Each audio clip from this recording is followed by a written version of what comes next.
አስተምረው ያመነኮሱ ታላቁ ጻድቅ የዳጋ እስጢፋኖስን አቡነ ሂሩተ አምላክን ያስተማሩ አፄ ይኩኖ አምላክን አስተምረው አሳድገው የቀቡ ታላቁ ጻድቅ አቡነ ኢየሱስ ዛሬ ክብረ በዓላችን ነው። እልል ብላችሁ እግዚአብሔርን አመስግኑት። አባ አቡነ አባ መምህርነ መምህርነ አባ ኢየሱስ ማለት እንጂ አባ አቡነ አባ መምህርነ መምህርነ አባ ኢየሱስ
በመቃብሩ ዘናዘክሩ ባነባሽ ወማዘክሪ አሳስቤ ድንግል ወይ አዘክሪ ገነት እንድገባ አዘክሪ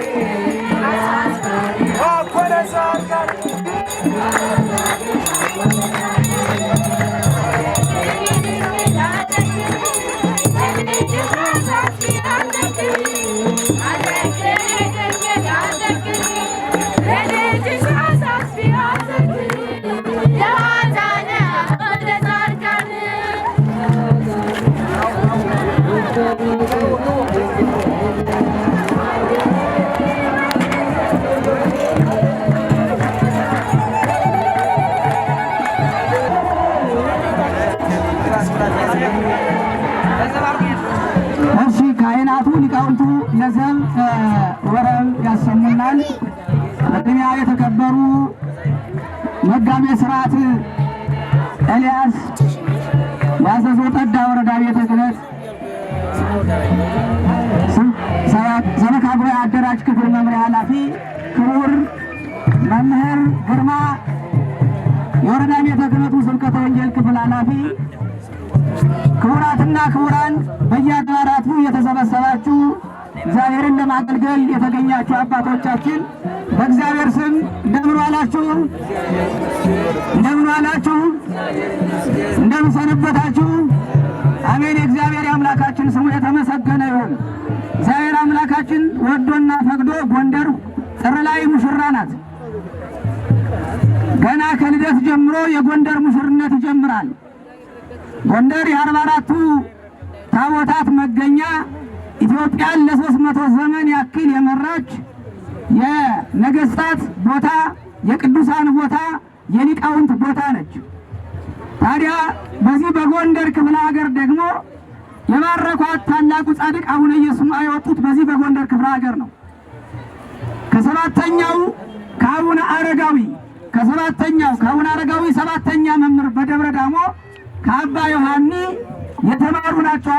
አቡነ ኢየሱስ የተወለዱት በዚህ በጎንደር ክፍለ ሀገር በደንቢያ ዳህና ገብርኤል በሚባል ቦታ ነው የተወለዱት። እስከ 30 ዓመታቸው ድረስ ዳህና ገብርኤልን ሲያገለግሉ ቆይተዋል።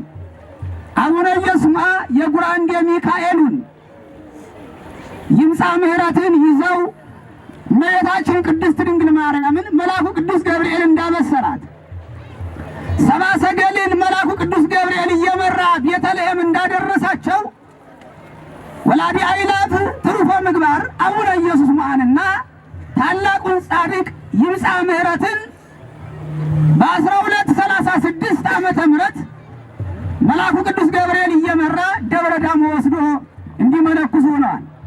ደብረ ዳሞ ከመነኮሱ በኋላ በሐይቅ እስጢፋኖስ በዚህ በምስራቅ በኩል መንግስት ከአክሱም ወደ ምስራቅ ስትመለስ በምስራቅ በኩል ባለችው ደብረ ነጎድጓድ ቶራት የምትባለው እንስሳት ታላቁን ታቦት ታላቁን የሰማዕታቱት ሁሉ ሊቅ መጀመሪያ እየተባለ የሚጠራውን እስጢፋኖስን ይዛ የመጣችው በዛ ቦታ የተተከለውን ደብር እንዲያገለግሉ በደሴቱ ላይ የተተከለችውን ደብር እንዲያገለግሉ እግዚአብሔር ፈቅዶላቸው መጥተዋል። ከዛ በኋላ ታላቁ ጻድቅ አቡነ ኢየሱስማ ከቆሙ ሳይቀመጡ ሳይተኙ ሳያርፉ ለ52 ዓመት ያክል በሐይቅ እስጢፋኖስ ጸልየዋል። በዚህም 24,000 ቅዱሳንን ወልደዋል። ማን? ወላዲ አእላፍ ትሩፈ ምግባር አቡነ ኢየሱስማ። እኒህ አቡነ ኢየሱስማ ታዲያ ምን አደረጉ? የጎንደርን የመጨረሻውን ጥምቀት ማሳረጃውን፣ ጥምቀት አንዲት ናት ይታወቃል። ነገር ግን ህብረተሰቡ እንዲባረክ እንዲቀደስ ጸጋ እንዲያገኝ ከሳቸው ትሩፋት በረከት እንዲያገኝ የመጨረሻው ጥር 26 የጎንደር የማሳረጃው ጥምቀት እንዲሆኑ ፈቅደዋልና ለብራችሁ እግዚአብሔርና መስግኑት። በእውነት ድገሙት፣ በእውነት ድገሙት፣ ሰልሱት፣ ያንሳል። የእግዚአብሔር ስሙ የተመሰገነ ይሁን። እግዚአብሔር ጽድቅን በእራፊ ጨርቅና በጥርኝ ውሃ ሸጠው ይላል አባ ጎርጎርዮስ። እግዚአብሔር እኛ እንድንመለስ ጽድቅ እንድንሰራ የመንግሥተ ሰማያት ወራሾች እንድንሆን የመንግሥተ ሰማያት አባል እንድንሆን ዘላለም ሕይወታችን የተስተካከለ እንዲሆን ከእግዚአብሔር ጋር እንድንሆን ነፍሳችንም ስጋችንም እንዲቀደስ ነው የሚፈልገው። ስለዚህ ዛሬ እግዚአብሔር ሊቀድሰን በጻድቁ በታላቁ አባታችን በቅዱሳን ሁሉ አባት በሊቃውንት ሁሉ አባት በጻድቃን ሁሉ በሰማዕታት ሁሉ አባት በአቡነ ኢየሱስማ ሊባርከን ፈቅዷልና የእግዚአብሔር ስሙ የተመሰገነ ይሁን። ቀጥታ ምን ሄደው ወደ ነዘው ነው። አባቶቻችን ነዘውን አሰምተውን በመጨረሻ ጸሎት ተደርጎ የለም። ስለዚህ